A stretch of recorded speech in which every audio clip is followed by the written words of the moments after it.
Karachi water and sewerage board की United work union के सदर पूनम मगसी, जनरल सेक्रेटरी इकराम खान, वाइस चेयरमैन अमर जलील, senior नायब सदर चंद सेब, नायब सदर शीदू जेक जोकियो ने Karachi water and sewerage board Pipri division के मुलाजिम गुल फराज गुल से उनकी रिहाइशगाह पर मुलाकात की। मुलाकात के दौरान Karachi water and sewerage board की यूनाइटेड वर्कर्स यूनियन के रहनुमाओं ने उनकी वालदा के इंतकाल पर दिली ताज़ियत का इजहार किया और इस मौके पर खुसूसी तौर पर दुआए मग़फ़रत भी की गई। इस मौके पर यूनाइटेड वर्कर्स यूनियन के सदर पूनम मगसी, जनरल सेक्रेटरी इकराम खान, वाइस चेयरमैन अमर जलील और सीनियर नायब सदर चंद सेब, नायब सदर शीदू जोकियो ने कहा कि ये खबर सुन के यकीनी तौर पर हमें भी सदमा हुआ था, इसलिए कि पिपरी डिवीजन के मुलाजिम गुल फराज जो कि एक मेहनती मुलाजिम है और यकीनी तौर पर वो अपनी वालदा से प्यार करते थे और अचानक इंतकाल के बाद उनको दिली सदमा पहुंचा। यही वजह है कि हम उनसे इयादत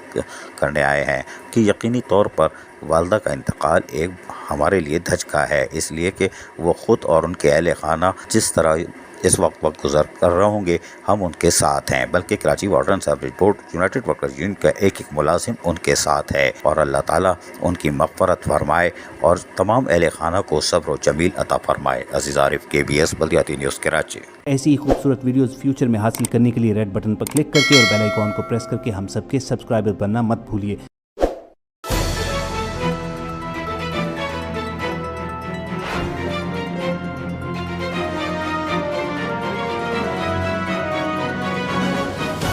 KBS बल्दियाती न्यूज़।